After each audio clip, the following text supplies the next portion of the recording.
sure. Next to a team riding high at the top end of the table, Aberdeen. They're up against rock-bottom Hearts at Pittodrie. Things looking increasingly bleak for Gary Lock's side as they started the day on a less than inspiring -7 points. 8 league games without a win. Their last victory had been against Aberdeen at Tynecastle back in August. Commentary comes from Rob McLean. Skipper Russell Anderson returning to the Aberdeen defence. Mr Adaptable Ryan Jack switching to a holding midfield role alongside Willow Flood. Hearts manager Gary Lock can't make too many changes. This is the team that reached the League Cup semi-finals, then lost at home to St Johnstone.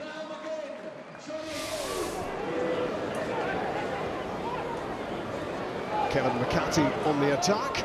In for Patterson. Flicked on for Stevenson.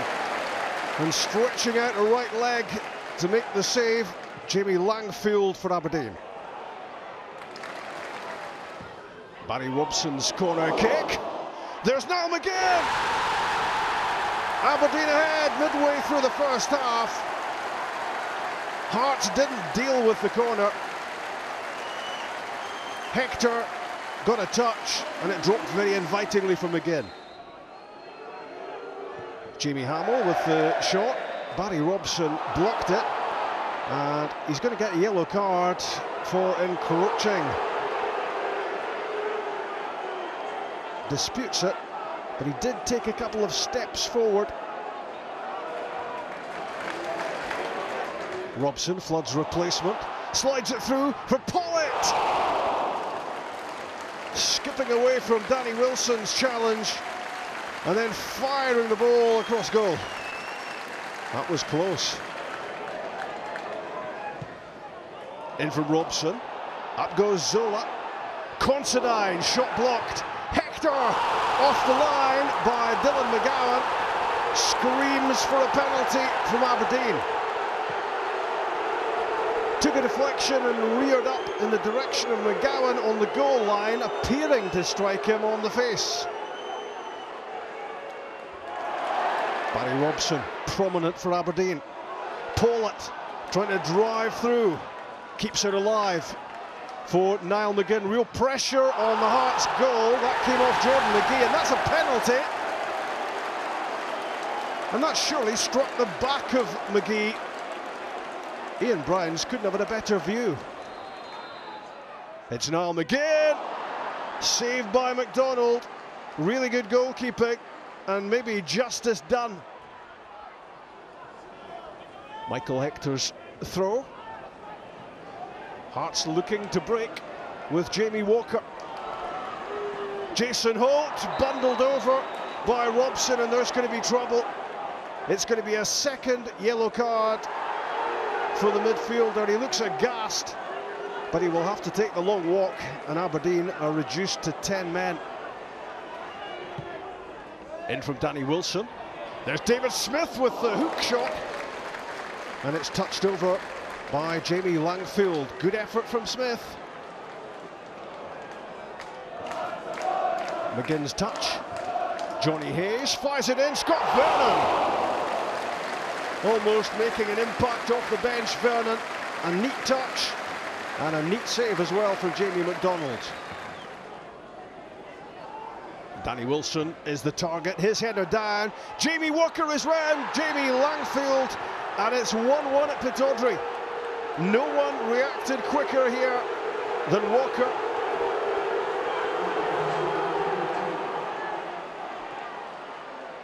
McCarthy flicks it for Walker. He's round Hector. Jamie Walker turns it back, and Callum Patterson scores. And they have turned this game completely around, have young Hearts. Patterson scores, and it's 2-1 at Pittodrie. Lovely pass. And Walker can set up Patterson. Big chance to seal the points. And he just couldn't stretch far enough. In from Niall McGinn, and a powerful header clear. And now Hearts on the counter. Jamie Langfield, who was up for the corner, has to sprint back. Hayes holds them up, but here come Hearts again.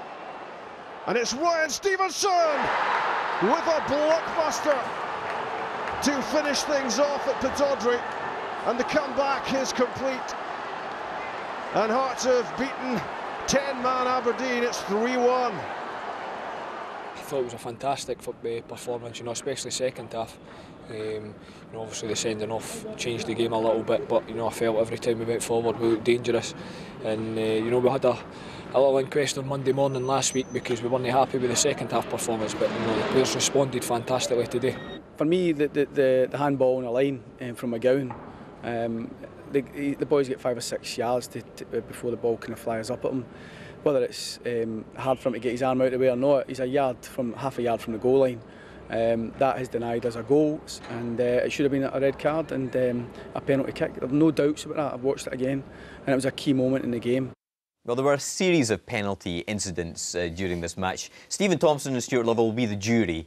Let's have a look at this straight away. Run the VT. Let's have a look at this first one. This actually didn't make the actual edit. Jamie Hamill on Peter Pollitt. For me, no. I think he kicks the back of Hamill's leg here. He's trying to kick the ball, but kicks the back of the leg, and I don't think that's a penalty, no. OK, this was the Dylan McGowan handball coming up. Stuart? Well, look how many Aberdeen players appeal for it. They're, straight away, every single one of them, they throw their arms up because they all see the same thing, which is that his arm goes up, maybe to protect his face, I'm not sure, but I think Derek McInnes is right. That does look like a handball and a red card. And then this one was This was strange because it hits, I think it's McGee's back. Not convinced, Stephen? Well, no, but you've got to look at the referee's positioning. You know, how he's given close. That, whether he's been influenced by the two that he hadn't given previous to that. It's not the best penalty for referees don't do that, do they? No, they don't. It's a good save from McDonald.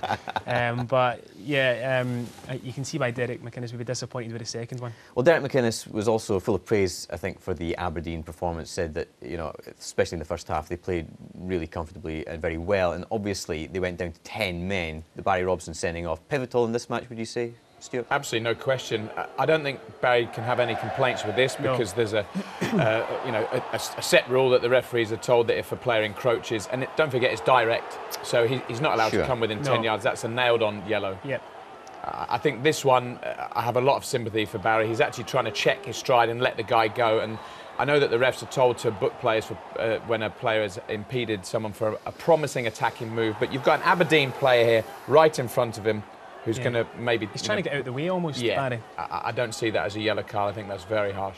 Do you think that was necessary for Hearts to come back in this match, Stephen? Which they did in fine fashion, it has to be said, but they obviously have to had be a man credited advantage. for the way they came back into the match, definitely. But I think Aberdeen really dominated the first half, and obviously the sending off's a pivotal moment. Wonderful touch there from Walker, and a lovely finish, and he had an excellent match in the second half, setting up this goal as well. You know, a massive 3 points for Hearts, and you know, whether you're down to 10 men or not, you've still got to go and score the goals, and Aberdeen defensively are magnificent, so you have to credit. I mean, what a finish that is. You know, he's getting too used to scoring these kind of goals now, but you have to give them a lot of credit, Hearts. It was great from Hearts, but they're going to need many more results and performances like that, Stuart, if they're to stand any chance of escaping relegation. Yeah, they've had some good results of late, this win, of course, and the cup win at Easter Road, but still a monumental task on their hands. I think they had a great start, 7 points from the first 4 games, and then not many since, so still a lot to turn things around, I think.